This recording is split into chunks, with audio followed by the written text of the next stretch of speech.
Welcome to the great debate.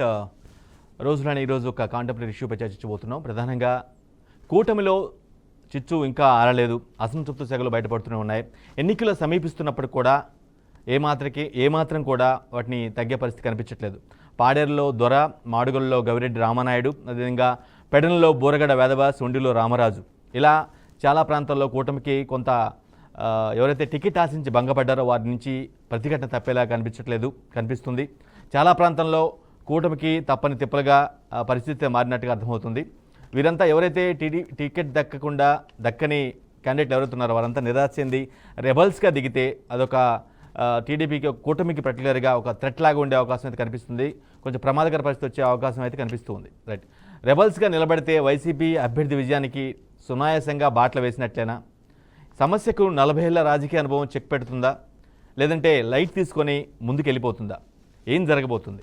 TDP రాష్ట్ర వ్యాప్తంగా ఉన్నటువంటి టీడీపీ కొన్ని టికెట్ ఆశించి భంగపడ్డ వ్యక్తులు ఎవరుతున్నారో వారందరూ కూడా ఈ విధంగా కొంత ప్రతిఘటించి రెబల్స్గానో లేదంటే అపోనెంట్కి సహకరించడం జరిగినట్లయితే కొంత ఖచ్చితంగా కూటమికి ఇబ్బందికర పరిస్థితులు ఉండే సిచ్యువేషన్ అయితే ఉంది. రైట్, వైసీపీలో కూడా ఇటువంటి పరిస్థితే కొన్ని ప్రాంతాల్లో అఫ్కోర్స్ కంపారిటివ్ తో కూటమితో పోల్చుకుంటే మాత్రం వైసీపీలో కొంత తక్కువ ఉందంటగా భావించాల్సి ఉంటుంది. అఫ్కోర్స్ వాళ్ళు సీట్లు బాగా మార్చినప్పుడు కూడా, పెద్ద సంఖ్యలో మార్చినప్పుడు కూడా కొంత ఇటువంటి అసమ్మతి అయితే ఎవరైతే టికెట్ దక్కలేదు పక్కన పెట్టారో వారందరూ కూడా పక్క పార్టీకి వెళ్ళిపోవటం, లేదంటే వేరే పార్టీలో జాయిన్ అయిపోవటం, దూరంగా ఉండటం జరిగింది. బట్ ఇక్కడ మాత్రం పార్టీని వదలట్లేదు, మ్యాక్సిమం అక్కడే ఉంటాం, అవసరమైతే రెబల్స్గా పోటీ చేస్తామని చాలా స్ట్రైట్గా చెప్తున్నారు. రైట్, ఈ పరిణామాలు కూటమికి ఎటువంటి ప్రమాదాన్ని తీసుకొచ్చే అవకాశం ఉంది? వీటన్నిటిని, ఈ సమస్యల్ని ఎన్నికలు సమీపిస్తున్నప్పుడు కూడా ఇంకా ఇలాంటివి రిపీట్ అవుతూ ఉంటే అది ఆ కూటమిపైన ఎటువంటి ప్రభావం చూపించబోయే అవకాశం ఉంది? రైట్, ఇదే అంశంపై ఈరోజు డిబేట్ కొనసాగించబోతున్నాం. రైట్, డిబేట్లో పాల్గొనేందుకు మనతో పాటుగా వైసీపీ నుంచి నాగరాజు గారు పాల్గొంటారు, అదేవిధంగా బీజేపీ నుంచి సుహాసిని, టీడీపీ నుంచి బాలగురుస్వామి, జనసేన నుంచి రాయపూడి వేణు, అదేవిధంగా కాంగ్రెస్ నుంచి లావణ్య జాయిన్ అవుతారు. రైట్, డిబేట్లోకి వెళ్లే ముందు ప్రధానంగా ఈరోజు జరిగినటువంటి ఎక్కడైతే అనకాపల్లి జిల్లా మాడుగుల్లో కానీ, అదేవిధంగా పెడనలో బోరగడ్డ వేదవ్యాస్ కానీ, కొన్ని ఉండిలో రామరాజు వర్గీయులు ఆందోళన చేయటం, అదేవిధంగా భీమవరంలో సీతారామలక్ష్మి ఎవరైతే పార్టీ సీనియర్ నేత ఎవరుతున్న టీడీపీ సీనియర్ నేత ఆమె ఇంటి ముందు ధర్నా చేయడం కానీ ఇవన్నీ కూడా జరిగాయి. రైట్, వాళ్ళు ఏమనుకుంటున్నారు, ఎవరైతే అసంతృప్తి టికెట్ దక్కని వ్యక్తులు ఏ విధంగా ఏమనుకుంటున్నారు, ఏం చేయబోతున్నారు అనే విషయం ఒకసారి వారి మాటలను విని డిబేట్ స్టార్ట్ చేద్దాం. చంద్రబాబు నాయుడు బీఫారం వచ్చే వరకు నా పోరాటం ఆగదు. ఏ పరిస్థితుల్లో కూడా నన్ను చాలామంది, మన దురదృష్టం ఏంటో తెలియదు, మీ దురదృష్టం తెలియదు, నియోజకవర్గంలో ఉన్నటువంటి అందరూ కూడా రావయ్య మీరు రండి అంటే అధిష్టానం ఆలోచిస్తుంది, అధిష్టానం చూసుకుంటుందని చెప్పి నేను ఇంతవరకు ఆగాను. నేను తప్పు చేస్తే కొట్టు తప్పు నేను, కానీ ఇంత అవమానం, ఇంత శిక్ష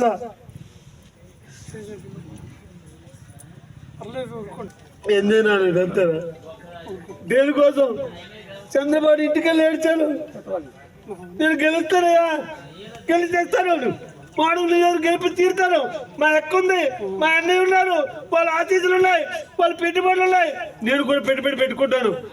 చూపించాను, మొత్తం చూపించాను. ఎవడ ఈయన నన్ను సర్వనాశనం చేసిన టికెట్ ఇస్తారా?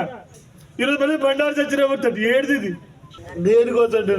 పిల్లలు వదిలేశారు, నా వ్యాపారాలు వదిలేశారు, నాకు ఏదో సర్వస్వం, నా రాజకీయం ఒక్కసారి నియోజకవర్గంలో అధికార పార్టీ ఎమ్మెల్యే చెయ్యాలని తప్ప ఏంటి కుతంత్రం? నేను అడుగుతున్నాను. సరే, నీకు టికెట్ ఇచ్చారు, నేను 15-20 రోజులు అవుతుంది. మాడూరు నియోజకవర్గంలో ఉన్నటువంటి కార్యకర్తలు ఎవరైనా సంతోషంగా ఉన్నారా? ఎవరైనా సరే బాగున్నారా? ఎవరైనా బాగున్నారా అని అడుగుతా ఉన్నాను. ఎవరిని మోసం చేస్తావయ్యా? నేను నీకు చేతులు జోడించి మొక్కుతున్నాను, మీకు. ఈ నియోజకవర్గంలో ఉన్నటువంటి కార్యకర్తల మనోభావాలు దెబ్బతీయకుండా నాకు అక్కర్లేదే పదవి. జిల్లా పార్టీ ఉంది, ఎందుకుందో తెలీదు. అనేక సర్వేలు అన్నారు. నేను చంద్రబాబు నాయుడు ఒకటే కోరుతున్నాను, మాడుగుల నియోజకవర్గం కాదు రాష్ట్రం మొత్తం మీద సర్వేలు నిర్వహించి ప్రజల మద్దతు ఎవరికైతే ఉందో వారికే టికెట్ ఇస్తామని చెప్పి మీరు చెప్పారు. కాబట్టి నా చుట్టూ తిరిగితే టికెట్ రాదు, ప్రజల చుట్టూ తిరిగి ప్రజల మన్నను పొంది ప్రజలు ఎవరికైతే టికెట్ ఇవ్వమని అంటారో, నా సర్వేలో ఏదైతే తేలుతుందో, ఏ వ్యక్తి పేరు అయితే తేలుతుందో ఆ వ్యక్తికి టికెట్ ఇస్తామని చెప్పి చంద్రబాబు నాయుడు చెప్తే ఏం మేము పైరువేట్ చేయలేవా? కొన్ని కారణాల దృష్ట్యా అది తెలుగుదేశం పార్టీలో వేరే వాళ్ళకి సీట్ ఇవ్వటం జరిగింది. అయితే వ్యాస గారికి కూడా ఏ రకంగా న్యాయం జరగాలి అనేటువంటి విషయం మీద చంద్రబాబు నాయుడు గారితో అలాగే పవన్ కళ్యాణ్ గారితో మాట్లాడి ఆయనకు కూడా రాజకీయంగా న్యాయం జరిగేలా చూస్తాం తప్పకుండా. సో ఆ విషయం మీద మాట్లాడాం. సో వారి మనసులో అయితే వేరే ఆలోచన ఏమీ లేదు. ప్రజలు కానీ లేకపోతే మీడియా మిత్రులకు కానీ చెప్పేది ఏంటంటే ఆయన తప్పకుండా మాతోటే ఉంటారు. సో ఈ గెలుపులో ఆయన కూడా భాగస్వామ్యులు అవుతారు, అందులో ఎటువంటి డౌట్ లేదు. సో అయితే పెద్దలతో మాట్లాడాల్సినటువంటి అవసరం ఉంది. 1 or 2 daysలో నాకు తెలిసి అన్ని సెటిల్ అవుతాయి. అవగానే వేదవ్యాస అన్న తప్పకుండా మా గెలుపు కోసం కృషి చేస్తారు. 20 సంవత్సరాల నుంచి కూడా బాలశౌరి గారు నేను 2004లో ఆయన ఎంపీగా, నేను శాసనసభ్యుడిగా, అప్పటి నుంచి కూడా మాకు అనుభవం ఉంది, బంధుత్వం రిలేషన్ ఉంది. నాకు కావాల్సిన ఆయన ఇవాళ జనసేన నుంచి ఎంపీగా పోటీ చేయటం చాలా సంతోషదాయకం. తెలిసిన వ్యక్తి కనుక తప్పకుండా నన్ను ఈ మధ్య కొంచెం అనారోగ్యం ఉండటం మూలంగా నన్ను చూడటానికి మరి ఎన్నికల్లో సహకరించమని అడగటానికి వచ్చారు. మరి కూడా కొన్ని సమస్యలు ఉన్నాయి, మీ అందరికి కూడా తెలుసు. అది బాలశౌరి గారికి కూడా నేను వివరించి చెప్పాను. ఆయన తప్పకుండా 2 రోజుల్లో ఎవరితో మాట్లాడాలి, ఎలా మాట్లాడాలి అనేది ఆలోచించి మాట్లాడి దానికి పరిష్కార మార్గం కూడా చూసుకోమని చెప్పారు. తప్పకుండా నేను ఆయన పిలుపుకి కృషి చేస్తాను. నేను ఆయనతో కలిసి రైట్. అది క్యాండిడేట్స్ ఎవరైతే టికెట్ ఆశించి భంగపడ్డారో వారికి బుజ్జగింపులు కొనసాగుతున్నాయి. అట్ ద సేమ్ టైం కొందరు కన్నీటి పర్యంతం అవుతున్న పరిస్థితులు కూడా మనం చూస్తాం. రైట్. ముందుగా బాలగురుస్వామి గారు, ఎన్నికలు సమీపిస్తున్నప్పుడు కూడా ఎక్కడైతే అసంతృప్తి వ్యక్తం అవుతుందో, బాగా టీడీపీ క్యాండిడేట్లు టికెట్ ఆశించి భంగపడ్డారో వారి కాకుండా వేరే వాళ్ళ వ్యక్తులకు ఇవ్వటం వల్ల చాలా అప్సెట్ అయిన పరిస్థితి కనిపిస్తూ ఉంది. మీరు ఎన్నికలు సమీపిస్తున్నప్పుడు కూడా ఇటువంటి ఇష్యూస్కి చెక్ పెట్టకపోతే కొంత ఖచ్చితంగా మీ కూటమిపై ప్రభావం పడే అవకాశం కనిపిస్తుంది. అవునా కాదా? ముందుగా బీఆర్కే యాజమాన్యానికి, బీఆర్కే వీక్షకులకి, అలాగే మీకు ప్యానల్లో ఉన్న పెద్దలందరికీ ముందుగా నమస్కారాలు తెలియజేస్తున్నాను. అయితే మీరు చెప్పినట్లు అసంతృప్తులు అనేవి ఖచ్చితంగా ఉన్నాయి.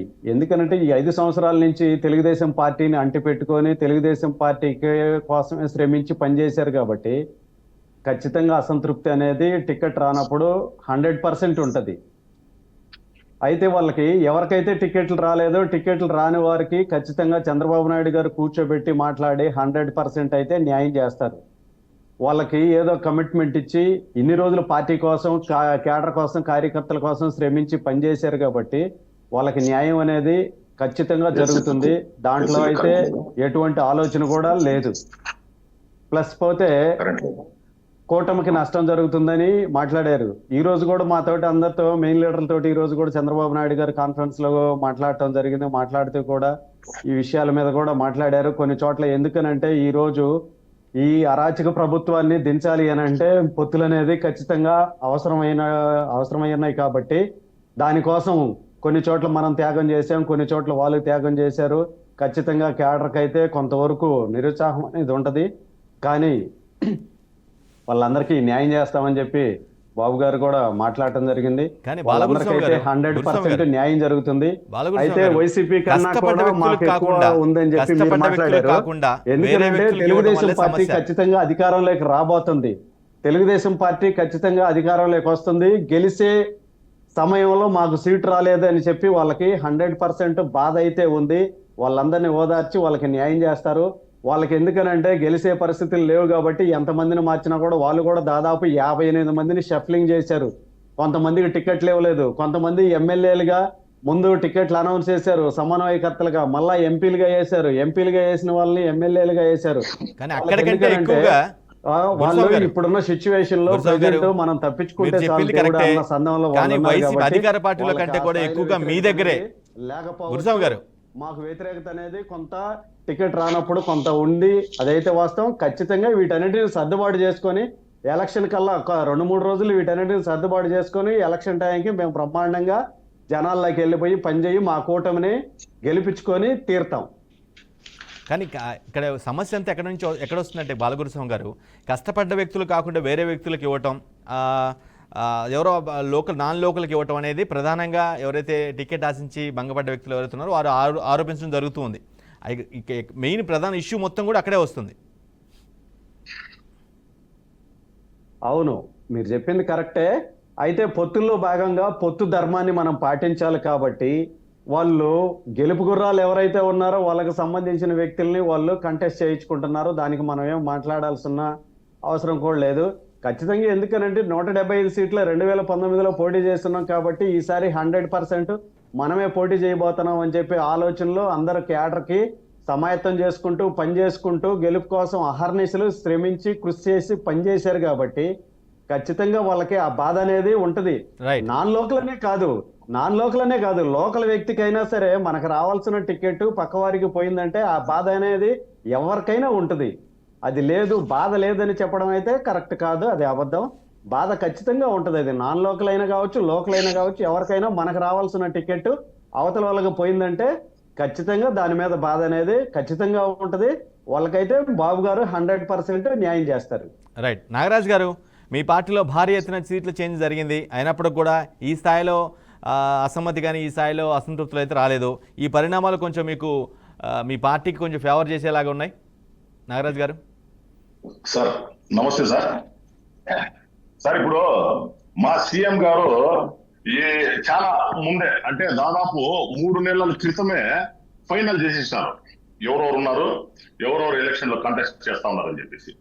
ఇంకొకటి, జగన్మోహన్ రెడ్డి గారిని నమ్ముకొని వైఎస్ఆర్ కాంగ్రెస్ పార్టీని ఎవరైతే నమ్ముకొని ఉన్నారో వాళ్ళకందరికీ కూడా ఒక స్థానంలో వాళ్ళకి అవకాశం లేకపోతే ఇంకొక చోట వాళ్ళని షఫ్లింగ్ చేశారు.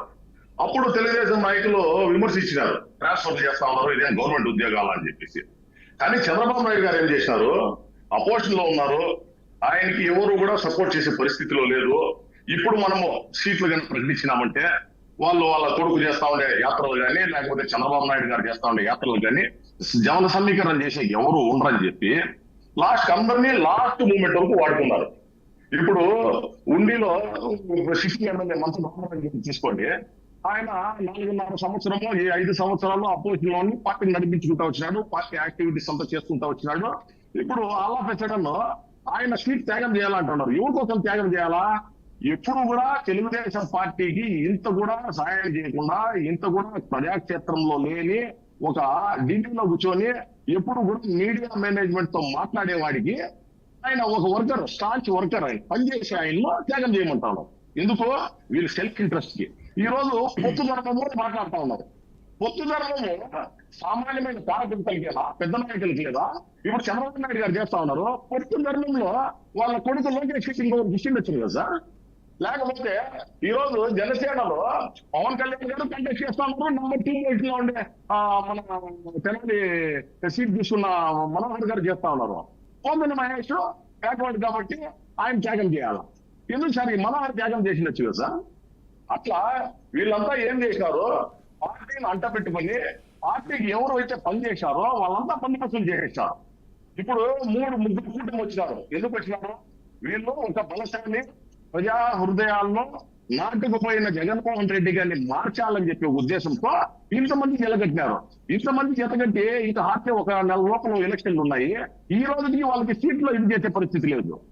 ఎప్పుడు కూడా చంద్రబాబు నాయుడు గారిని is not a trusted politician అనేదానికి పొలిటికల్ సర్కిల్స్ లో ఎప్పుడు కూడా మాట్లాడుకుంటూ ఉంటారు. ఎందుకంటే 5 సంవత్సరాల క్రితం వాళ్ళు బీజేపీ గురించి ఏం మాట్లాడినారు, ఈ రోజు సర్కమ్స్టాన్సెస్ ఏం మారినాయి, మళ్ళా ఆడిపోయి ఢిల్లీలో వంగి ఈ రోజు పెట్టుకోవాల్సిన అవసరం ఏముంది? ఆ పొత్తు పెట్టుకొని కానీ సామాన్యమైన పార్టీ కార్యకర్తలు ఎవరైతే నాయకులు నొక్కుతూ ఉన్నారో వాళ్ళంతా పని చేయడం ఎన్నుకోలేదు. ఓన్లీ కేసెస్ అని ఒక సెల్ఫ్ ఇంట్రెస్ట్ తోనే ఆయన ఈ రోజు ఢిల్లీకి పోయి పొట్టు పెట్టుకోవాల్సిన పరిస్థితి మనకు కనబడతా ఉంది. అదే ప్రజలు నాగరాజు గారు ఇంత చేస్తారు సార్. ఒక నిమిషం, ప్రజలు ఎవరైతే నాయకులు ఉన్నారో పాపం వాళ్ళంతా ఈ 5 సంవత్సరాలు పార్టీ కోసం కష్టపడినారు. వాళ్ళకి ముందే చెప్తే వాళ్ళ బాధ్యత పడి ఉంటారు. ఇప్పుడు లాస్ట్ మూమెంట్ ఇంకా వాళ్ళ నామినేషన్ వేసే టైంలో మీకు లేదు అంటే వాళ్ళు ఇంకొక పార్టీలో పోయే పరిస్థితి లేదు, లేకపోతే వాళ్ళు ఉండే పరిస్థితి. ఈ రోజు ఆ రోజు నాగరాజు గారు ఎక్కడైతే అసంతృప్తు నిరసనలు ఎక్కడైతే ఉన్నాయో అక్కడ మినహాయించి మిగతా ప్రాంతాల్లో అన్ని ప్లేస్లో అన్ని నియోజకవర్గాల్లో కూటమి చాలా బలంగా ఉందనేది ఒక రిపోర్ట్ కానీ బయట టాక్ కానీ నిజం కదా? బలంగా ఉంది అని చెప్పి సార్ బలంగా ఉంది అని టీడీపీకి సంబంధించిన పత్రికలు మాత్రమే ప్రచురిస్తా ఉన్నాయి. నేషనల్ మీడియాలో ఎక్కడ చూసినా కూడా వైఎస్ఆర్ కాంగ్రెస్ పార్టీ అబ్సల్యూట్ గా వస్తుందని చెప్పి చెప్తా ఉంటారు. ఈ రోజు ప్రశాంత్ కిషోర్ తీసుకొని వచ్చి ఆయనకు ఒక ప్యాకేజ్ ఇచ్చి మోరల్ దృష్టి ఇవ్వాలని చెప్పి ఆయనతో మాట్లాడిస్తా ఉన్నారు. ఇట్లా కుటిల రాజకీయాలు చేస్తా ఉన్నారు కానీ ట్రేడ్ పాలిటిక్స్ లో ఎక్కడా కూడా వీళ్ళు ప్రజాక్షేత్రంలో వైఎస్ఆర్ కాంగ్రెస్ పార్టీకి దరిదాపుల్లో కూడా ఈ రోజు ఈ కూటమి ఎక్కడా కూడా లేదు. ఈ రోజు వైఎస్ఆర్ కాంగ్రెస్ పార్టీ సింగల్ గా వస్తా ఉంది. ఎందుకు వస్తా ఉంది సింగల్ గా? మేము చేసిన మంచి, మేము చేసిన సంక్షేమము, మేము చేసిన అభివృద్ధిని మీదనే మేము ఆచరిస్తా ఉన్నాం. మా జగన్మోహన్ రెడ్డి గారు ఒకరే చెప్తా ఉన్నారు, ఈ రోజు మా నుంచి పేర్లు జరిగితే మాకు ఓటేయండి చెప్తా ఉన్నారు. ఈ రోజు వీళ్ళు ఏం మాట్లాడుతా ఉన్నారు? మేము ఈ రోజు అభివృద్ధి గురించి కానీ లేకపోతే మేము ఇది చేస్తామని చెప్పి ఎక్కడన్నా చేసి వాళ్ళు ఓట్లు అడుగుతా ఉన్నారు. ఈ రోజు ఒక ఆయన ఏమో ఆయన మీద ఖర్చు తీసుకుంటానంటాడు, ఇంకొక ఆయన వచ్చి ఈ ట్రాన్స్ఫర్ చేస్తానంటాడు, ఈయన వచ్చి ఇంకొక నా మీద కేసులు పెట్టుకోవాలి రివెంజ్ తీసుకుంటానంటారే కానీ ప్రజా నుంచి కానీ ప్రజలకు ఈ మేలు చేస్తానని కానీ ఎక్కడ మాట్లాడే ప్రసక్తే లేదు. ఈ రోజు ఏదైతే మేము మేనిఫెస్టో 2019లో ఇంప్లిమెంట్ చేసినామో ఆ మేనిఫెస్టోని మాడిఫై చేసి ఈ రోజు వాళ్ళు దాన్ని సూపర్ సిక్స్ అని చెప్పి మాట్లాడుకుంటా ఉన్నారు. ఏదైతే అమ్మఒడి మేము ఇచ్చినామో ఆ అమ్మఒడికి ఇంకొక పేరు పెట్టి వాళ్ళు ఇస్తా ఉన్నారు. ఏదైతే ఈ రోజు మనం ఆడవాళ్ళకి మనము చేసి పంపిస్తా ఉన్నామో దాన్ని ఇంకొక స్కీమ్ అని చెప్పి వాళ్ళు ఇస్తా ఉన్నారు. అంతేగాని వీళ్ళకి సొంత ఆలోచనే లేదు, పొలిటికల్ స్టెబిలిటీనే లేదు. ఇప్పుడు వాలంటీర్ విషయం చూసుకోండి, చంద్రబాబు నాయుడు గారు ఇన్ని సంవత్సరాల రాజకీయం చేస్తా ఉండే స్ట్రాంగెస్ట్ పొలిటిషియన్ అని మీరు మాట్లాడతారా? 40 సంవత్సరాలు ఇండస్ట్రీ అంటారు. ఏదన్నా ఒక పొలిటికల్ పార్టీ ఒక డిసిషన్ తీసుకునేందంటే అది రైట్ ఆర్ రాంగ్, దాని మీద స్టిక్ ఆన్ కావాలా, అది పొలిటికల్ పార్టీ అంటారు. ఈ వాలంటీర్ గురించి ఫస్ట్ అది వేస్ట్ అన్నారు. వాలంటీర్లు అంటే గోన సంఖ్యల ఉద్యోగమా అన్నారు. వాలంటీర్లు పనికి వాళ్ళు అన్నారు.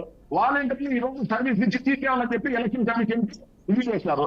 ఈ రోజు మేము ఏం మాట్లాడుతూ ఉన్నారు? మేము వస్తే ఈ వాలంటీర్లు కంటిన్యూ చేస్తామంటా ఉన్నారు. అంటే మీకు జగన్మోహన్ రెడ్డి చెప్పిన వ్యవస్థ ఎంత పటిష్టంగా పనిచేస్తా ఉండేది అనేది ఇప్పుడు అర్థమవుతా ఉంది. అసలు ఉద్యోగాలే లేవన్నారు. ఈ రోజు మీరు మాట్లాడుతూ ఉన్నారు 1,32,000 మంది సచివాలయ ఉద్యోగులు ఉన్నారు కదా, వాళ్ళు పెన్షన్ ఇవ్వచ్చు కదా అని. అంటే మీరు ఇప్పుడు రియలైజ్ అవుతా ఉన్నారు ఏమని జగన్మోహన్ రెడ్డి గారు ఏం చేశారు, జగన్మోహన్ రెడ్డి గారు చేసిన పథకాలంతా కూడా రీచ్ అయినాయి. ఈ రోజు మనం ఏమన్నా పథకాలంటే పథకాల గురించి మనం విమర్శించామంటే మనకు పడే ఓట్లు కూడా పడవు. కాబట్టి ఈ రోజు జగన్మోహన్ రెడ్డి లైన్ మనం పోవాలని మేము ఏదైతే ఇప్పుడు పెట్టామో వాలంటీర్లు వాళ్ళు కంటిన్యూ చేస్తారంట. ఎందుకు సార్? అది బాగాలేదు కదా. మీరు వస్తే ఏదైనా ఇన్సూరెన్స్ కావాలి కదా.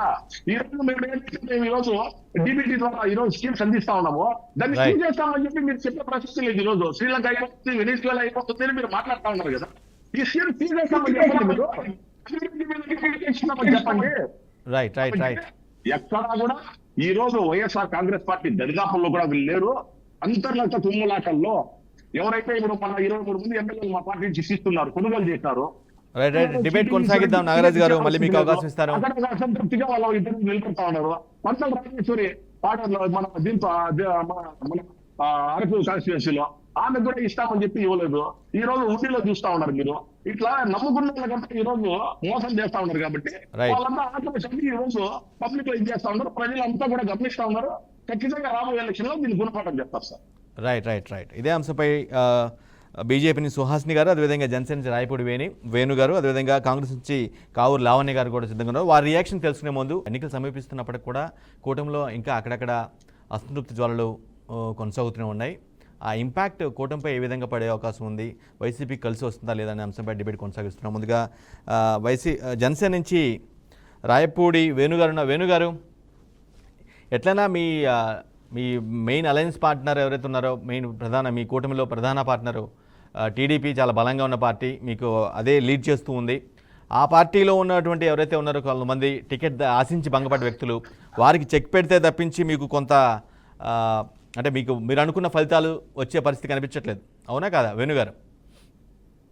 లేదండి, ఎందుకంటే ఇదేం లేదు, టీ కప్పులో తుఫాన్ లాంటిదే. ఎందుకని చెప్తున్నామంటే వాళ్ళు మనం ఎన్నికలు అనేది 4వ పేజీలో ఉంది మనం. ఎందుకంటే ఎన్నికల గ్యాప్ ఎక్కువగా ఉండటం వలన ఈ అభ్యర్థుల యొక్క తర్జన భర్జన అనేది ఏ రాజకీయ పార్టీలోనైనా కూడా అనాది నుంచి వస్తున్నటువంటి సాంప్రదాయమే. కాకపోతే ఇప్పుడు ఎక్కువ టైం, రేపు 18వ తారీఖు దాకా నామినేషన్ లో వేసేటువంటి కార్యక్రమం ఉంది కాబట్టి ఈ లోపు అభ్యర్థుల్లో మార్పులు చేర్పులు చేయడం అనేది అది సహజమే. కాకపోతే ఈ కూటమి వలన ఏంటంటే ఇందాక పెద్దలు చెప్పినట్టు, తెలుగుదేశం పెద్దలు చెప్పినట్టుగా 5 సంవత్సరాల నుంచి కూడా 2019 ఎన్నికల తర్వాత ఎవరి పార్టీ కోసం వాళ్ళు బలంగా పార్టీ కోసం ప్రధానమైనటువంటి ప్రతిపక్ష పాత్ర పోషించి ప్రజలకు దగ్గరగా అయ్యారు కాబట్టి అక్కడ పనిచేసినటువంటి వ్యక్తులు ఎవరైతే ఉంటారో వాళ్ళు ఈ పొత్తులో భాగంగా కొన్ని చోట్ల నష్టం జరిగినటువంటి పరిస్థితి మాత్రం వాస్తవం. ఇలాంటి పరిస్థితుల్లో అధినాయకులు తీసుకునేటువంటి నిర్ణయమే ఇక ప్రధానమైంది.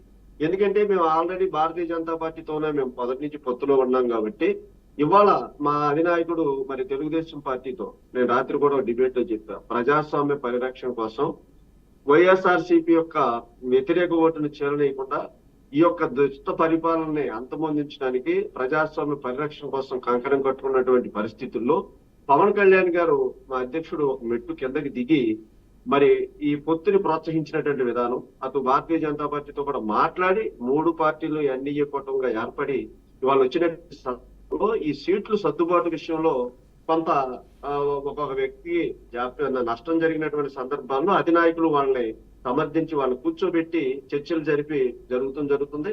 ఈ ఎన్నికల గ్యాప్ అనేది ఉండటం వల్లనే కొంచెం అక్కడక్కడ కూడా మీరు చెప్పినట్టు విన్నారు, మనకి టీవీలో చూపించినట్టుగా కొన్ని చోట్ల మళ్ళీ అలజడులు జరుగుతున్నటువంటి వార్తలు. ఎందుకంటే ఇవాళ వైసీపీలో అలజడి లేదని కాదు, ఇవాళ వైసీపీలో దాదాపుగా ఎంతో మంది ఎమ్మెల్యేలు పార్టీ మారిపోయి వేణుగారు నేను అదే చెప్తున్నాను. ఎంతో మందిని మార్చినప్పుడు కూడా ఈ స్థాయిలో వాళ్ళు పార్టీలు మారిపోవడం లేదంటే అక్కడి నుంచి రాజీనామా చేసి వెళ్ళిపోవడం జరిగేది. కానీ ఈ విధంగా పార్టీలోనే ఉండి ఈ విధంగా ఇండిపెండెంట్ నిలబెడతామని లేదంటే అన్యాయం జరిగిందని వాపోయిన పరిస్థితి అయితే లేదు. ఇప్పుడు ఈ ఎన్నికల్లో ఇండిపెండెంట్ గా నిలబడతారా లేదా అనేది రేపు 18వ తారీఖు నుంచి అన్ని పార్టీలు కూడా చాలా స్పష్టంగా కనపడుతుంది. కాబట్టి దాన్ని ముందుగా అంచనా వేయలేము. కొంతమంది అసంతృప్తులు వాళ్ళ మనసులో దాచుకున్నటువంటి ఆ యొక్క ఆలోచనని ఇప్పుడే ముందు బయట పెట్టినటువంటి పరిస్థితులు ఉన్నాయి. కొంతమంది బాగా కష్టపడినటువంటి వ్యక్తులు మాత్రం, ఈ 5 సంవత్సరాలు కష్టపడినటువంటి వ్యక్తులు మాత్రం ముందుగా వాళ్ళ యొక్క ఆలోచనని అధినాయకులు తెలియజేయడం కోసం కొన్ని సార్లు జరుగుతున్నటువంటి వాస్తవమే. అటు వైఎస్ఆర్సీపీ పార్టీలో అసంతృప్తులు లేవనేటువంటి పరిస్థితులు లేవు. రేపు 18వ తారీఖున జరిగేటువంటి నామినేషన్ ప్రక్రియ నుంచి కూడా ఆ యొక్క పార్టీ యొక్క పరిస్థితులు కూడా కనపడతాయి. ఎందుకంటే ఇవాళ ప్రజలు చాలా స్పష్టమైనటువంటి ఆలోచనతో ఒక మార్పు కోసం కంకణం కట్టుకుని, ఇందాక నాగరాజన్ చెప్పినట్లుగా ఏదో నవరత్నాలు మేము బ్రహ్మాండంగా ప్రజల దగ్గరికి తీసుకెళ్లామంటున్నారు. కానీ అది ప్రజల దగ్గరికి ఇవాళ నేను రాత్రి కొన్ని విషయాలు చెప్పాను. దాదాపుగా అప్పులతో కూడినటువంటి అంటే అభివృద్ధి లేనటువంటి కార్యక్రమాలు చేసుకుంటూ ముందుకు వెళ్తున్నటువంటి తరుణంలో ప్రజలు చైతన్యం అయ్యారు కాబట్టి ఈ యొక్క ప్రభుత్వాన్ని, ఈ యొక్క అరాచక ప్రభుత్వాన్ని దించడానికి కంకణం కట్టుకున్నారు. కాబట్టి నివురు గప్పిన నిప్పులాగానే ప్రజల యొక్క ఆలోచనలు ఉన్నాయి. కాబట్టి ఇక్కడ నాయకుల యొక్క ఆలోచనని మనం పరిగణలోకి తీసుకోవాల్సిన అవసరం లేదు. అధినాయకుల యొక్క ఆలోచన విధానంతోనే పార్టీలు ముందుకెళ్తే ఇవన్నీ కూడా సమసిపోతాయి. నేను ఇందాక చెప్పినటువంటి టీ కప్పులో చిన్న తుఫాన్ లాంటిదే తప్ప రేపు 18వ తారీఖు నుంచి ఈ కూటమిలో ఉన్నటువంటి అభ్యర్థులు కూడా సద్దుమరిగేటువంటి పరిస్థితులు ఉన్నాయి. కాబట్టి తప్పకుండా ప్రజలు మార్పు కోరుకుంటున్నారు. ప్రజలే ఈ యొక్క వైఎస్ఆర్సీపీ పార్టీకి తగిన గుణపాఠం చెప్తారనేటువంటి విషయాన్ని మేము తెలియజేస్తాం. రైట్, సుహాసిని గారు, ఈ పరిణామాలు మీరు ఏ విధంగా చూస్తారు? మీ పార్టీ ఏ విధంగా చూస్తుంది? మీరు కూడా అలయన్స్ లో పార్ట్నర్ గా ఉన్నారు. నమస్తే అండి, అందరికీ నమస్కారం. ఒకటి ఏంటంటే నామినేషన్స్ వేసే వరకు అందులో వారి నియోజకవర్గాల్లో వారు కష్టపడి పనిచేసిన తర్వాత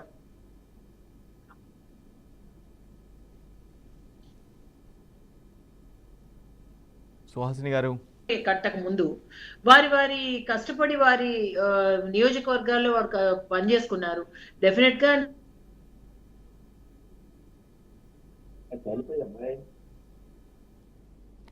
సుహాసిని గారు టెక్నికల్ ఇష్యూ అటువంటిది సడన్ గా కూటమి కట్టేసి తర్వాత కొన్ని త్యాగం చేయాల్సి వస్తుంది అని నాయకత్వం చెప్పినా అది గ్రౌండ్ లెవెల్లో అందరూ జీర్ణించుకోలేని అంశమే. కానీ డైజెస్ట్ చేసుకోవడానికి కొంచెం టైం పడుతుంది. It takes time. కానీ నామినేషన్స్ విత్డ్రాయల్ ముందు లాస్ట్ ఛాన్స్, ఏ ఒక్క అవకాశము కూడా వాళ్ళు వదులుకునే పరిస్థితిలో లేరు. కాబట్టి వాళ్ళ ట్రయల్స్ వాళ్ళు చేస్తున్నారు. వాళ్ళలో ఉన్న సంఘర్షణ ఈ విధంగా బయటపడుతోంది వేరే విధాలుగా అన్నిటికీ కూడా ఆ పార్టీకి సంబంధించి ఎవరెవరైతే రెబెల్స్ గా నుంచుంటున్నారో, ఎవరెవరైతే ముందుకు వెళ్తున్నారో అందరికీ కూడా ఆ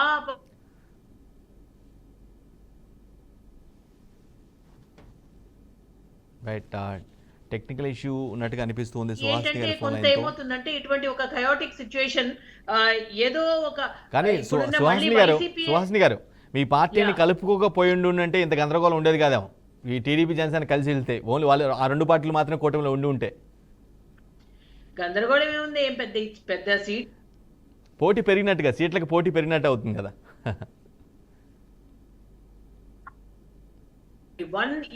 one seat makes a lot of sense అండి. ఎందుకంటే 175 నియోజకవర్గాల్లో 175 మంది అభ్యర్థులు వారి వారి యొక్క కాన్స్టిట్యుయెన్సీలో వారు పని చేసుకుని నెక్స్ట్ ఎలక్షన్స్ కి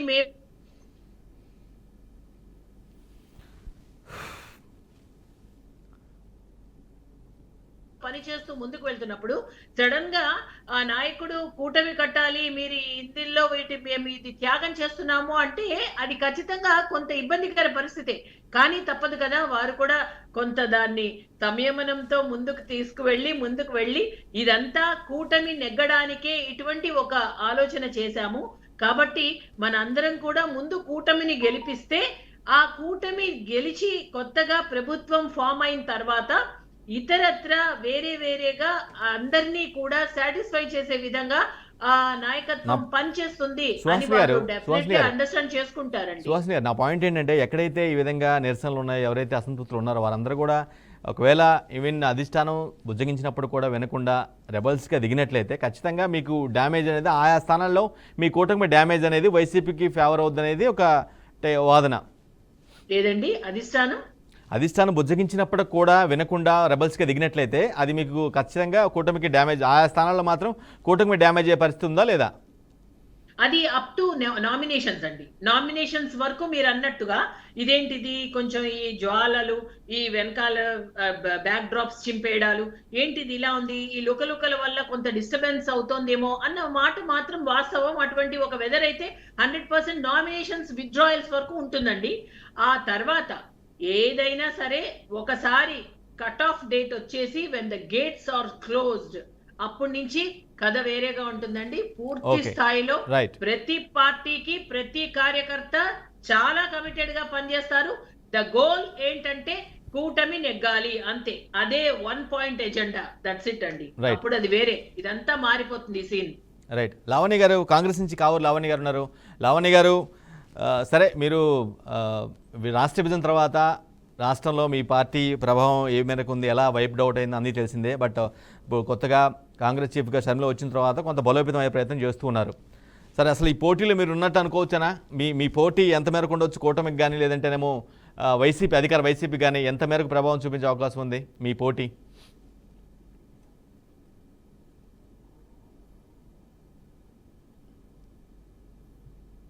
అందరికీ నమస్తే. చెప్పండి లావణ్య గారు. ఏలూరు పార్లమెంటరీ నియోజకవర్గం నుంచి నేను ఎంపీగా పోటీ చేస్తున్నాను. సో ఖచ్చితంగా మేము గ్రౌండ్ లెవెల్లో చూసిన వాస్తవం ఏమంటే ప్రజలందరూ కూడా అటు టీడీపీతో ఈ పొత్తుతో అలానే అటు వైసీపీతో కూడా విసిగి వేసారిపోయి ఉన్నారు. ఎవరి ప్రాబ్లమ్స్ వాళ్ళవి, ఏ పార్టీ ప్రాబ్లం వాళ్ళది. కానీ ఇక్కడ ఏ ప్రజలు తృప్తిగా లేరు. మేము వైసీపీకి వేద్దాము అంటే ఒక రకమైన ప్రాబ్లం, టీడీపీకి వేద్దాము అంటే ఇది పొత్తు. రియల్ గా ఇవాళ ఉన్న సిచ్యువేషన్ ఏంటంటే అటు వైసీపీకి వేసినా ఇటు పొత్తులో ఉన్న టీడీపీకి వేసినా ఓటు వెళ్ళేది బీజేపీకి. ఇది క్లియర్ గా ప్రజలకు తెలిసింది. ఇవాళ ఈ పరిస్థితి రావడానికి తెలుగుదేశమే కారణం. వాళ్ళ నాయకత్వాన్ని, వాళ్ళ కార్యకర్తల్ని, వాళ్ళ బలాన్ని వాళ్ళు నమ్ముకోలేకపోవడం. 1% ఓటు కూడా లేని బీజేపీని తెచ్చుకొని పొత్తులో పెట్టుకొని ఈ పార్టీకి ఎవరైతే వాళ్ళు సేవ చేస్తారో వాళ్ళందరినీ బయట పెట్టారు. ఇది ఖచ్చితంగా తెలుగుదేశం అనుభవించి తీరుద్ది. ఇక వైసీపీకి వస్తే వైసీపీలో కూడా అసంతృప్తి, ఎన్ని స్థానాలు మార్చారు. కానీ ఇక్కడ ఉన్న పరిస్థితి ఏంటంటే అయితే వైసీపీ లేదంటే టీడీపీ. కానీ ఇక్కడ వెళ్ళి టీడీపీలో జాయిన్ అవ్వలేక, ఎందుకంటే వాళ్ళే పొత్తులో కొట్లాడుకుంటున్నారు కాబట్టి వైసీపీ నుంచి బయటకు వెళ్ళలేరు. ఇది రేపటి నామినేషన్ ముగిసిన తర్వాత తెలుస్తుంది ఎంత యుద్ధమా మహాయుద్ధమా ఏం జరగబోతుందని. వీళ్ళందరూ అంటున్నట్టు ఇది పొత్తు కాదు, పెద్ద విపత్తు, దేశానికి విపత్తు. ఇది మాత్రం ఏ ఒక్కళ్ళు ఆలోచించట్లేదు. 1% ఓటింగ్ లేని వాళ్ళతోటి తెలుగుదేశం ఎందుకు పొత్తు పెట్టుకుంది? వాళ్ళ బలాన్ని వాళ్ళు నమ్ముకోలేకపోయారా? ఆ పొత్తులో మిమ్మల్ని కూడా కలిపేశారు వైసీపీ. లావణ్య గారు, ఆ పొత్తులో మీ పార్టీని కూడా కలిపేసింది వైసీపీ. గుర్తించారు లేదు? వైసీపీ చెప్పింది, వైసీపీ ఆరోపణ. వైసీపీ అధినేత పదే అదే చెప్తున్నారు. వైసీపీ అధినేత పదే ఆ విషయం చెప్తూ ఉన్నారు. వాళ్ళు ఎన్నిసార్లు చెప్పినా సామాన్య ప్రజానానికి ఈవెన్ రూరల్ ఏరియాస్ వెళ్ళి అడిగినా కూడా కాంగ్రెస్ అంటే హస్తం అంటే కాంగ్రెస్ పేరు పెట్టుకున్న వాళ్ళందరూ హస్తం వాళ్ళు కాదు. పేరు పెట్టుకొని బొమ్మ పెట్టుకుంటే జనాలు నమ్మరు. ఆ పరిస్థితులు దాటిపోయినాయి. ఇదంతా ఈ పొత్తులు, జనాలు బాధపడటము, నాయకులు మీడియా ముందు కన్నీరు పెట్టుకోవడము, తెలుగుదేశం మొదలుపెట్టిన దరిద్రపు రాజకీయాలు ఇవన్నీ. ధన రాజకీయాలు ఎప్పుడైతే మొదలైనాయో పాలిటిక్స్ లో ప్రజలు ఆస్తులు అమ్ముకొని రోడ్డు మీద పడిపోయారు నాయకులు. ఇవాళ దీనికి ఒక చిన్న ఎగ్జాంపుల్ చెప్తాను. అంటే వైసీపీ చేయలేదని కాదు, తెలుగుదేశం మొదలు పెడితే వైసీపీ దాన్ని ఒక స్థాయికి తీసుకెళ్ళింది. వైసీపీలో కూడా ఈ రోజు ఆస్తులు అమ్ముకొని రోడ్ల మీద పడ్డ వాళ్ళు చాలా మంది ఉన్నారు నాయకులు అవ్వాలి అని చెప్పి. నాయకులు అవ్వడానికి ఆస్తులు. లావణ్య గారు, మీరు రేస్లో, మీరు కంప్లీట్గా నోన్ ఫ్యాక్ట్, మీరు రేస్లో అయితే లేరు, మీరు అధికారం దక్కించుకునే పరిస్థితి లేదని అందరికి తెలిసిన విషయమే. ఏపీలో ఏపీలో అవునన్నా కాదన్నా ఏపీలో అయితే అది లేదు మేడం. లావణ్య గారు, అవునన్నా కాదన్నా అది ఓపెన్ ఫ్యాక్ట్. మేబీ మీరు పార్టీ నేత కాబట్టి మీరు డిఫెండ్ చేసుకోవచ్చు, తప్పలేదు, నేను కాదంటలేదు. రైట్, మీ అనాలిసిస్ ప్రకారం, మీ వ్యూ ప్రకారం ఎవరికి ఎడ్జ్ ఉంది అనుకుంటున్నారు, వైసీపీకా కూటమికా? మేమైతే ఖచ్చితంగా ఓటు చీలుస్తామండి. కొన్ని స్థానాలు కాంగ్రెస్ ఖచ్చితంగా గెలుస్తుంది. ఇక్కడ మాకున్న ఏకైక ఎజెండా రాహుల్ గాంధీ గారిని ఈ దేశ ప్రధాని చేయడం, దుష్ట బీజేపీని మాత్రం ఇంటికి పంపించడం మాకున్న ఎజెండా. దీని ప్రకారమే మేము వర్క్ చేస్తాము. అది ఎవరు ఓటు చీలుతుందా అనేది ఇప్పుడు కొంచెం ఎర్లీ మేము చెప్పడం అనేది హాస్యాస్పదం. ఇంత ఎర్లీగా చెప్పడం అనేది ఖచ్చితంగా ఓటు చీలు తీరుతుంది. రైట్, బాలగురుస్వామి గారు, ఒకవైపేమో ఇట్లా ఈ విధంగా అసంతృప్తుల వల్ల రెబల్స్ థ్రెట్ ఉండే అవకాశం ఉంది, ఒకవైపేమో ఇలా కాంగ్రెస్ పార్టీ మళ్ళా పొండుతోజమై కంటెస్ట్ చేస్తుంది, ఓట్లు చీలి చివరికి ఎవరికి ప్లస్ అయ్యే అవకాశం ఉంది? బాలగురుస్వామి గారు, మీకు కూటమికా వైసీపీకా, మీరేమనుకుంటున్నారు? లావణ్య అక్క గారు ఏదేదో చెప్తా ఉన్నారు, మా పార్టీ గురించి మాట్లాడుతున్నారు. అసలు మీ పార్టీ ఈ దశకి రావడానికి, ఈ స్థితికి రావడానికి కారణం మీరే కదా. అంత స్ట్రాంగ్గా ఉన్న పార్టీ ఆంధ్రప్రదేశ్ని ఎడగొట్టేటప్పుడు కనీసం ఆలోచన లేకుండా, విచక్షణ జ్ఞానం లేకుండా పార్లమెంటు తలుపులు మూసేసి మీరు ఆ విధంగా ఆంధ్రప్రదేశ్ ని చీల్చబట్టి ఆ రోజు చంద్రబాబు నాయుడు ఆ రోజు ఆంధ్రప్రదేశ్ లో కాంగ్రెస్ లేదు, ఆంధ్రప్రదేశ్ లో కాంగ్రెస్ లేదు. ఇప్పుడు రెండు చోట్ల మీరుండి కూడా ఇప్పుడు సెంట్రల్ లో ఉన్నది మీరు, స్టేట్ లో ఉన్నది మీరు. స్టేట్ లో ఉండి కూడా మీరేం చేశారు చెప్పండి? మీరు అసలు ఎలా విడదీశారు చెప్పండి అసలు ఆంధ్రప్రదేశ్ ని? ఆంధ్రప్రదేశ్ కి మీకు డిపాజిట్లు కూడా కారణం ఎవరు చెప్పండి? మీకు డిపాజిట్లు కూడా రాకుండా పోవడానికి కారణం ఎవరు చెప్పండి? మీకు డిపాజిట్లు కూడా రాకుండా పోవడానికి కారణం ఎవరు చెప్పండి? స్ట్రాంగ్ గా ఉన్న పార్టీ డిపాజిట్లు కూడా రాకుండా సంతకం పెట్టారు. మీకు మనస్సాక్షి ఉంటే ముందు మీరు ఒప్పుకోండి. సంతకం పెట్టారు కానీ సంతకం పెట్టారు కానీ ఇంత రాజధాని లేకుండా ప్యాకేజీ లేకుండా లేదు, మీరు స్పెషల్ స్టేటస్ అనేది మీరు ఇవ్వకుండా మిమ్మల్ని ఎవరు విడదీసేదానికి ఓకే అన్నారు. మీరు పెద్దన్న పాత్రలో ఉండి మీరు అలా చేశారు కాబట్టి ఈ రోజు మీరు అలా ఉన్నారు. ఓకే, ఈ రోజు కాంగ్రెస్ పార్టీ గురించి ఆంధ్రప్రదేశ్ లో మాట్లాడే పరిస్థితి లేదు. ఆంధ్రప్రదేశ్ లో కాంగ్రెస్ లేదు. దాని గురించి మాట్లాడటం పక్కన పెడితే ఇంక పోతే వైసీపీ అని చెప్పాడు కదా సార్. అక్క 2 నిమిషాలు ఉండండి, మాట్లాడండి ప్లీజ్. ఆగండి అక్క. పోతే లావణ్య గారు ప్లీజ్, మళ్ళీ మీకు అవకాశం ఇస్తాను. లావణ్య గారు ప్లీజ్. నాగరాజు గారు మాట్లాడుతూ మహేష్ సీటు త్యాగం చేశాడు, మహేష్ సీట్ ని మార్చారని చెప్పి మాట్లాడారు. ఒక్కసారి బీసీ సీటు మార్చారని మాట్లాడే నైతిక హక్కు మీకు లేదు నాగరాజు గారు. ఎందుకనంటే రాష్ట్రంలో మీరు షఫ్లింగ్ చేసిన సీట్లన్నీ చూస్తే ఒక్కసారి ఎస్సీ ఎస్టీ బీసీలని షఫ్లింగ్ చేశారు. మీరు వచ్చి పోతిన మహేష్ సీట్ లాక్కున్నారని మాట్లాడే నైతిక హక్కు మీకు లేదు. ఇకపోతే మళ్ళా ఇంకోటి చెప్పారు, మా దగ్గర పోటీ ఉందని చెప్పారు. మా దగ్గర ఒక్కొక్క సీటుకి 3 అభ్యర్థులు పోటీ చేస్తున్నారు. ముగ్గురు అభ్యర్థులు పోటీ పడ్డారు కాబట్టి మా దగ్గర డిమాండ్ ఉంది. మీది డిమాండ్ లేని ప్రొడక్ట్ కాబట్టి మీది ఎక్స్పైర్ అయిన డేటు. అందువల్ల ఎందుకంటే ఆగండి అక్క, మీది అయిపోయింది. నేను మాట్లాడివ్వండి ధవని గారు, ప్లీజ్ మాట్లాడివ్వాలి. అక్క 2 నిమిషాలు ఆగక్క, నీకు మళ్ళా చెప్తాను, ఆగండి. పోతే బీజేపీతో పొత్తు పెట్టుకొని వంగి ఈ రోజు పొత్తు పెట్టుకున్నారని చెప్పి నాగరాజు చెప్తున్నారు. ఒక్కసారి ఆలోచించండి. మీరు 2018లో లాస్ట్ 6 నెలల ముందు మీ ఎంపీలందరి చేత రిజైన్ చేయించారు. రిజైన్ చేయించి 25 సీట్లు మాకిస్తే ఢిల్లీ మెడలు ఉంచి నేను ప్రత్యేక హోదా తెస్తానని చెప్పి మేకపోతు గాంభీర్యం పలికింది మీ వైసీపీ పార్టీ, మీ అధ్యక్షుడు. ఈ రోజు ఏం చేశారు? మీరు ఢిల్లీ ఇన్ని 100 సార్లు పోయారు. ఏ రోజైనా స్పెషల్ స్టేటస్ కోసం మాట్లాడారా? అమరావతి కోసం మాట్లాడారా? వైజాగ్ స్టీల్ ప్లాంట్ కోసం మాట్లాడారా? కడప ఉక్కు కోసం మాట్లాడారా? ఏం మాట్లాడారు మీరు? మీ కేసులు మాఫీ అక్క, నువ్వు ఉన్నక్క, నువ్వు ఆగక్క. మీ కేసులు మాఫీ కోసం మీరు పోయి ఢిల్లీ దగ్గర మీరు మెడలు ఉంచుకొని సాగిలి పడి దండాలు పెట్టుకొని మీ కేసుల కోసం మీరు మాట్లాడుతున్నారు తప్పితే ఆంధ్రప్రదేశ్ కోసం మీరు మాట్లాడలా. మేము కాదు వంగిపోయింది మీరు. మేము గతంలో కూడా నువ్వు ఆగక్క 2 నిమిషాలు మీరు ఆగండి.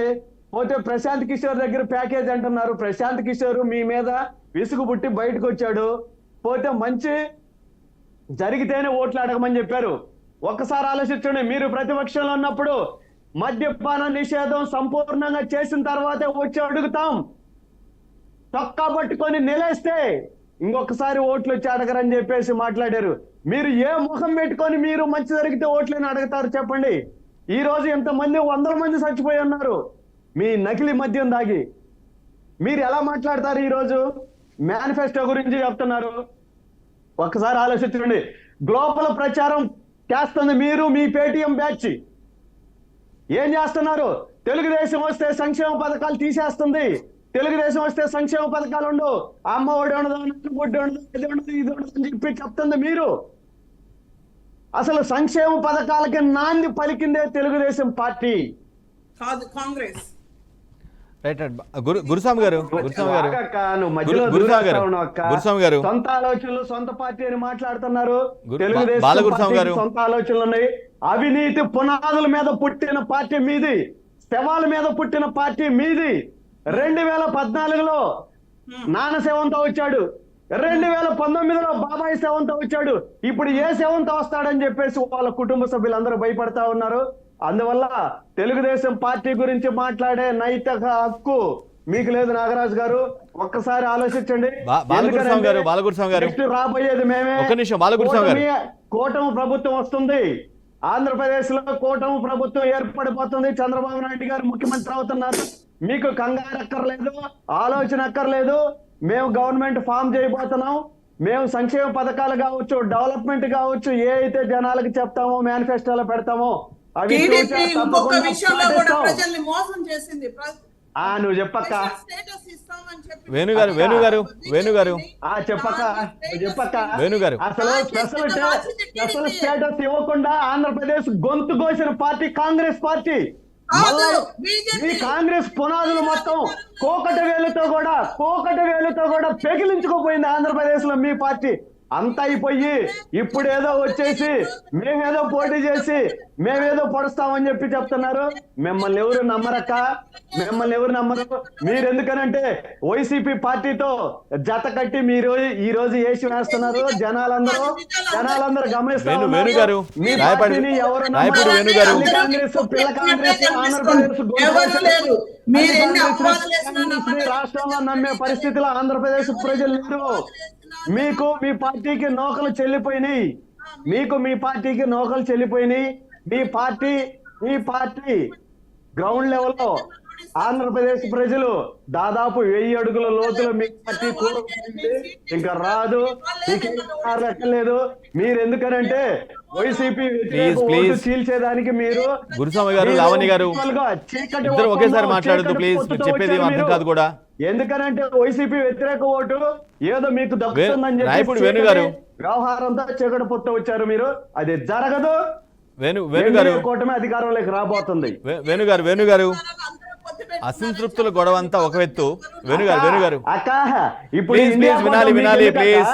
ఈ రోజు దాదాపు 70 సంవత్సరాల స్వాతంత్ర భారతదేశంలో ఇన్ని సంవత్సరాలు ఇండియాని ఏలిన కాంగ్రెస్ పార్టీ ఈ రోజు నామరూపాలు లేకుండా పోయి ఏ రాష్ట్రం లేకపోయినా కూడా పొత్తులు లేకుండా పోటీ చేయలేని పరిస్థితిలో మీరున్నారు.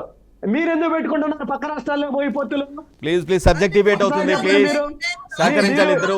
లావణ్య గారు, బాలగురుస్వామి గారు. ఈ రోజు భారతదేశంలో ఎక్కడికి పోయినా కూడా ఇండియా కూటమితో పొత్తులు పెట్టుకోండి అని చెప్పి మీరు అన్ని పార్టీల్ని ఈ రోజు మీరు అడుగుతున్నారు. మీరు ఎందుకు అడుగుతున్నారు? మీరు సింగిల్ గా పోటీ చేయొచ్చుగా, మీరు సింగిల్ గా రావచ్చుగా, సింగిల్ గా ఎలక్షన్ లో నిలబడచ్చుగా. మీరెందుకు ఇన్ని పార్టీలు పెట్టుకుంటున్నారు? ఒక్కసారి ఆలోచించండి. అందువల్ల మీరు ఎన్ని చెప్పి తల్లి కాంగ్రెస్ ని పిల్ల కాంగ్రెస్ ని నమ్మరు, ఈ 2 పార్టీలు నమ్మరు. ఆలోచించండి. బాబాయిని చంపిన కేసును కూడా తేల్చలేకున్నారు. తండ్రిని రిలయన్స్ వాళ్ళు చంపేశారని చెప్పారు. ఆ రిలయన్స్ వాళ్ళకి ఈ రోజు రెడ్ కార్పెట్ వేసి పరిసి అంబానీ వస్తే ఇంటికి తీసుకెళ్లాడు. ఆయన చెప్పిన పరిమళ నత్వానికి ఈ రోజు రాజ్యసభ సీట్ ఇచ్చాడు. ఆ రోజేమో రిలయన్స్ వాళ్ళు చంపేశారని చెప్పి మాట్లాడారు. అందువల్ల ఎందుకనంటే తల్లి కాంగ్రెస్ కి పిల్ల కాంగ్రెస్ కి నోకలు చెల్లి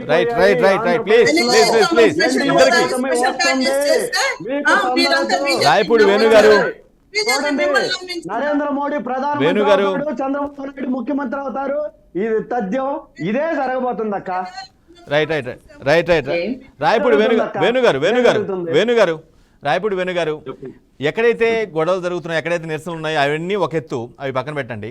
బట్ ఏదైతే కొన్ని మీ కూటమిలో కొన్ని రీసెంట్గా ఈ క్యాంపెయిన్లో కానీ చెప్తున్న వ్యాఖ్యలు ఏవైతే ఉన్నాయో, ఏదైతే వాలంటరీ వ్యవస్థను కొనసాగిస్తామని వారి జీతాన్ని 10,000కి పెంచు, వారి గౌరవ వేతనాన్ని 10,000కి పెంచుతామని ఏదైతే అంటూ ఉన్నారో, గతంలో పూర్తిగా వ్యతిరేకించి ఒక దశలో చాలా వాలంటీర్ల వల్ల చాలా నష్టం జరుగుతుందని చాలా గట్టిగా చెప్పినటువంటి మీరు ఈ విధంగా మాట్లాడడం వల్ల దీన్ని జనాలు డైజెస్ట్ చేసుకుంటారా?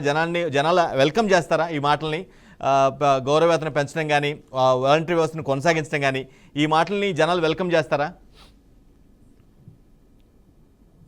దానికన్నా నేను ఈ ప్రశ్నకి సమాధానం చెబుతాను. దానికన్నా ముందు ఇందాక సోదరి లావణ్య గారు చెప్పినట్టు కూటమి అనేది అనవసరమైనటువంటి విషయంగా ఆయన భావిస్తున్నారు. ఎందుకంటే కాంగ్రెస్ పార్టీ కూడా కూటమితోనే ప్రయాణం చేస్తుంది కాబట్టి ఆ మాటని సోదరి వెనక్కి తీసుకోవాల్సిన అవసరం ఉంది. ఎందుకంటే కూటమి యొక్క అవసరం ఏంటి అనేది నేను ఒక చిన్న ఎగ్జాంపుల్ చెబుతాను. ఒక మనుషుల్ని చంపేటువంటి ఒక పులి పట్టుకోవాలంటే దానికి ఒక వల కావాలి, దానికి సంబంధించినటువంటి మనుషులు కావాలి, ఒక 10 మందో ఎంతో మంది ఒక పులిని. దాని నైజం ఏంటంటే మనుషుల్ని చంపేటువంటి ప్రవృత్తి దానిది కాబట్టి దాన్ని పట్టుకోవాలంటే అది సింగలే అవ్వచ్చు, అది సింహం అనేది ఏమన్నా పులి ఏమన్నా సింగలే అవ్వచ్చు, కానీ దాన్ని పట్టుకోవడానికి కొంత బలం అనేది అవసరం. కాబట్టి ఇప్పుడు ప్రస్తుత పరిస్థితుల్లో ఉన్నటువంటి మన యొక్క ఆంధ్రప్రదేశ్ లో ఉన్నటువంటి ప్రస్తుత పరిస్థితుల్లో నేను సింగలు అని చెప్పి చేతులెత్తి చెప్పేటువంటి జగన్మోహన్ రెడ్డి గారిని, ఈ ప్రభుత్వాన్ని అంతమొందించాలంటే కూటమి యొక్క బాధ్యత ఎంతైనా ఉంది. ప్రజల యొక్క బాధల్ని, ప్రజల యొక్క కష్టాల్ని, ప్రతిపక్షాలు పడుతున్నటువంటి అనేక రకాలైనటువంటి సమస్యల్ని మరి పరిగణలోకి తీసుకుని కూటమి ఏర్పడింది అనేది మరి సోదరి లావణ్య గారికి తెలియజేస్తూ, మేము అపోజ్ చేయట్లేదు. ఎవరైనా ఎవరితో అయినా పొత్తులు పెట్టుకోవచ్చు. 2 సార్లు రాష్ట్రాన్ని మోసం చేసిన వాళ్ళతో తెలుగుదేశం పొత్తు పెట్టుకొని వాళ్ళ సొంత నాయకుల్ని రోడ్డు మీదకి ఇచ్చింది. నేను చెప్పాలంటున్నది గురువింద పూసలాగా వాళ్ళు చేసిన తప్పులు వాళ్ళకి అర్థం కావట్లేదు. అసలు అడ్డగోలుగా లోపభూయిష్టమైన చట్టము, పైగా మొత్తం కాంగ్రెస్ జీవితం బతుకంతా చీకటి ఒప్పందాలే, పాకిస్తాన్కి చీకటి ఒప్పందాలు, ఆఖరికి ఇప్పుడు కచ్చదీవులు కూడా. ఇప్పుడు కొత్తగా తెలిసిన విషయం ఏంటంటే 75 ఎమర్జెన్సీ టైంలో ఎవ్వరికీ తెలియకుండా ఇందిరాగాంధీ అమ్మగారు ఈ కరుణానిధితో పొత్తు పెట్టుకుని కచ్చదీవుల్ని కూడా శ్రీలంకకి రాసి పెట్టించేశారు. ఈ రోజు మన దేశ పరువుని ఈ పప్పు నాయకుడేమో అమెరికాలో తాకట్టెట్టేసి అసలు మొత్తం పరువు అంతా తీసేస్తున్నారు. వీళ్ళ ఇటువంటి అసలు నాయకత్వ లక్షణమే లేని ఈ పార్టీని నమ్ముకుని వీళ్ళందరూ అంతకన్నా సుహాసిని ఏం గారు, subject మాట్లాడతారు? debate ఏదో అవుతుంది. ఆ అందుకని మీరు అంత సుహాసిని గారు. రాజ్యాంగాన్ని మార్చడానికి బయలుదేరారన్నమాట. అసలు మీరంతా చీకటిలో సుహాసిని గారు. ఏది లోపభూయిష్టమైన చట్టం అడ్డగోలుగా విడగొట్టిన మీకు నూకలు పూర్తిగా ఆంధ్రప్రదేశ్ లో చెల్లిపోయాయి. యు డోంట్ హ్యావ్ నైతిక వాల్యూ, నైతిక విలువ లేదు. ఈ దేశం ఇవాళ అగ్ర రాజ్యాలతో పోటీ పడుతూ ఈ దేశం ఈ రోజు it's going to be super power. ఈ రోజు ఇండియా అన్నది, ఈ రోజు భారతదేశం is going to be super power. అది భారతదేశం ఈ రోజు. వేణుగారు మేక్ యూ పాయింట్. వేణుగారు, ఆ నాయకత్వం లేని ఆలోచనలతో తాకట్టు మన భారతదేశాన్ని ఇతర దేశాలకి తాకట్టు పెట్టిన చాతకాని నాయకత్వం నుంచి విముక్తి వచ్చింది. ఈ రోజు భారతదేశం సూపర్ పవర్. ఈ రోజు భారతదేశం అగ్ర రాజ్యాలతో పోటీ సిగ్గుండాలి, ఆలోచన ఉండాలి. వేణుగారు నేను అడిగిన ప్రశ్నకు మీరు సమాధానం ఇవ్వలేదు. వేణుగారు, వాలంటీర్ల వ్యవస్థపై మీరు మార్చిన స్వరాన్ని జనాలు వెల్కమ్ చేస్తారా? వేణుగారు, పార్టీని పట్టుకుని మీ పరువు కూడా పోగొట్టుకోకండి. అనవసరంగా ఏదో ఇంకా పార్టీలో ఉన్నందుకు సంయమనంతో మీ పరువు మీరు జాగ్రత్తగా కాపాడుకోండి. నోటికొచ్చినట్టు మాట్లాడి మీ పరువును కూడా తీసుకోవద్దు. అది ఈరోజు చూపించండి. లావణ్య గారు, సుహాసిని గారు, సబ్జెక్ట్ డిబేట్ అవుతుంది, ఇష్యూ అది కాదు ప్లీజ్. ఈ రోజు దేశం ఎలా ఉందో ఏముందమ్మా, ఎందుకమ్మా నోరు పారేసుకుంటారు? చాతకాని నాయకత్వంతో ఏంటి ఏది ఈదుతారు మీరు? దేశాన్ని తాకట్టు పెట్టే ఈ కాంగ్రెస్ గురించి మాట్లాడుతున్నారు. వేణుగారు, రాయపూడి వేణుగారు, వాలంటీర్ల వ్యవస్థపై మీ కూటమి నేతలు చేస్తున్న వ్యాఖ్యల్ని జనం వెల్కమ్ చేస్తారా? గతంలో వ్యతిరేకించిన వ్యవస్థని ఇప్పుడు కొనసాగించడం, వారికి గౌరవ వేతన పెంచుతామని చెప్పటాన్ని జనం వెల్కమ్ చేస్తారా? తప్పకుండా. ఎందుకంటే ఎక్కడా కూడా మా పవన్ కళ్యాణ్ గారు చెప్పింది ఏంటంటే, వాలంటరీ వ్యవస్థ వలన వ్యక్తి స్వేచ్ఛ భంగం కలుగుతుంది. వ్యక్తికి సంబంధించినటువంటి స్వేచ్ఛని వాళ్ళు సేకరించడం వల్ల అది అనధికారికంగా బయటకు వెళ్లి ఆ కుటుంబాల్లో కొంత అలజడి అనేది జరుగుతుంది, నష్టం అనేది జరుగుతుంది. కాబట్టి వ్యక్తి స్వేచ్ఛని భంగం కలిగించొద్దు. కాబట్టి మేము ఇంతకన్నా కూడా గొప్ప సంక్షేమాన్ని ప్రజలకు అందించగలం. ఇంతకన్నా గొప్ప వ్యవస్థని, వాలంటరీ వ్యవస్థ ద్వారా మీరు ఎలా అయితే వీళ్ళు సేవలు అందిస్తున్నారో అంతకన్నా కూడా గొప్పగా ప్రజల దగ్గరికి చేరేటువంటి అవకాశాలు ఉన్నాయని చెప్పి ఆ రోజున పవన్ కళ్యాణ్ గారు చెప్పి దాదాపు 30,000 మంది ఈ ఆంధ్ర రాష్ట్రంలో మహిళలు మరి మిస్సింగ్ కేసుల్లో చిక్కుకున్నటువంటి పరిస్థితుల్ని ఆయన గుర్తు చేస్తూ, ఇలాంటి వ్యక్తిగతమైనటువంటి సేకరణ వల్ల కొన్ని నష్టాలు జరుగుతున్నాయి అని చెప్పి పవన్ కళ్యాణ్ గారు చెప్పడం జరిగింది. దానిలో భాగంగానే వాలంటరీ వ్యవస్థని ఏమంటున్నారంటే, చంద్రబాబు నాయుడు గారు ఏమంటున్నారంటే, మేము వాళ్ళ కష్టాన్ని 5,000తో, అంటే వాళ్ళ బిఏలు, బీకాంలు, ఎంబీఏలు, బీటెక్లు చదివినటువంటి ఒక నిరుద్యోగ వ్యక్తులు ఒక చట్రంలో బిగించబడి కేవలం 5,000 మాత్రమే వాళ్ళ యొక్క జీవితాలు పరిమితం కాదు, వాళ్ళు చేసేటువంటి సేవకి మేము తప్పకుండా 10,000 రూపాయలు మేము ప్రోత్సహిస్తాం అనేటువంటి, అది ప్రోత్సాహం అనేది దాన్ని మనం విమర్శగా తీసుకోకూడదు. సోదరు లావణ్య గారికి కూడా మేము చెప్పేది ఏంటంటే, మనం డిబేట్ లోకి వచ్చేటప్పుడు ఒకళ్ళు మాట్లాడేటప్పుడు వాళ్ళ యొక్క భావాలను వినండి, చక్కగా మనం డిబేట్ చేసుకుందాం. అదే విషయాలు ప్రజలకు అర్థం కావాలా. ఎందుకంటే మీ తప్పుల్ని ఎత్తి చూపటం కాదు, అక్కడ అడిగే ప్రశ్నకి మనం సమాధానం చెప్పాల్సినటువంటి అవసరం ఉంది తప్ప ఊరికి అనవసరమైనటువంటి విషయంలోకి వెళ్లాల్సినటువంటి అవసరం లేదు. మీరు ఎంతసేపు సింగిలో అంటారు. ఇందా నేను ఉదాహరణ చెప్పా, ఒక మనుషులు చంపేటువంటి పులిని పట్టుకోవాలని అంటే ఒక వల కావాలి, 10 మంది మనుషులు కావాలి. అంతేగాని సింగిల్ పులిని మీరు ఎందుకు పట్టుకుంటారు అన్నట్టుగా వాదంతో మనం వెళ్ళకూడదు ఇవాళ. ఎందుకంటే ప్రజాస్వామ్యాన్ని పరిరక్షించుకోవాల్సినటువంటి అవసరం ఉంది. ఇవాళ కాంగ్రెస్ పార్టీ ఇందాక సోదరులు చెప్పారు, ఏమని చెప్పారు, ఒక చీకటి గదుల్లో ఉన్నటువంటి ఒప్పందం వల్ల ఇవాళ ఆంధ్ర రాష్ట్రం విడిపోయి ఇవాళ ఇబ్బందులు పడేటువంటి పరిస్థితి ఆంధ్ర రాష్ట్రం ఎదుర్కొంటుంది. తెలంగాణ మీ దగ్గర వాళ్ళకి లాభం చేసినప్పటికీ కూడా మళ్ళా మీరు రెక్టిఫై చేసి వాళ్ళ అధికారంలో రావడానికి 10 సంవత్సరాలు టైం పట్టింది. కాబట్టి మీకు భవిష్యత్తులో ఎప్పుడో టైం వచ్చింది. ఇప్పుడు ప్రస్తుతం ఉన్నటువంటి పరిస్థితుల్లో ప్రజాస్వామ్య పరిరక్షణ కోసం ఎలా మనం ప్రతి ఒక్క నాయకుడు ముందుకెళ్ళాలి ఆలోచన విధానాన్ని సోదరు లావణ్య గారికి మేము తెలియజేస్తున్నాం. అదే విధంగా వేణుగారు, మీరు ఒక అనాలజీ చెప్పారు, ఇప్పుడు ఒక అనాలజీ చెప్పారు, ఇలా వల కావాలి 10 మంది కావాలని. ఇన్ కేసు వల బలంగా ఉండాలి, ఆ 10 మంది కూడా బలంగా ఉంటేనే మేబీ మనం పట్టుకోగలుగుతారు, లేదంటేనే పులిదే పై చేయవుతుంది. అవునా? అవును. ఇప్పుడు వల అనేది చాలా ప్రతిష్టంగా పట్టుకున్నప్పుడే ఆ 10 మంది కూడా చాలా ముందుకు వెళ్తాం జరిగిద్దండి. అది ఎందుకంటే దాన్ని పట్టుకోవడానికి ప్రయత్నం చేయడానికి ఇంతమంది కావాలి. ఇంత సోదరు లావణ్య గారు అడిగిన ప్రశ్నకి అసలు ఎందుకు కూటమితో వెళ్ళాలి, సింగిల్ గా ఎందుకు వెళ్ళకూడదు అన్న ప్రశ్నకి నేను చెప్పాను, బలమైనటువంటి యోధాను యోధులే ఇప్పుడు ఫారెస్ట్ లో ఉంటారు, వాళ్ళ దగ్గర అన్ని రకాలైనటువంటి ఆయుధాలు వల పట్టుకుంటేనే ఆ పులిని పట్టుకోగలిగేటువంటి కెపాసిటీ వాళ్ళ దగ్గర ఉంటుంది. అదే విధంగా కూటమి కూడా అనేకమైనటువంటి ఎత్తులు పై ఎత్తులు వేసుకుని ఇవాళ గెలిచేటువంటి 175 స్థానాల్లో కూడా గెలిచేటువంటి అభ్యర్థుల యొక్క వేట కోసమే ఈ తర్జన భర్జనలు, ఈ టీ కప్పులో తుఫాన్ తప్ప రేపు ఆ సోదరు ఇందాక చెప్పినట్టు, బీజేపీ సోదరు చెప్పినట్టు, రేపు నామినేషన్ అయిపోయిన తర్వాత బలమైనటువంటి యుద్ధం జరిగింది.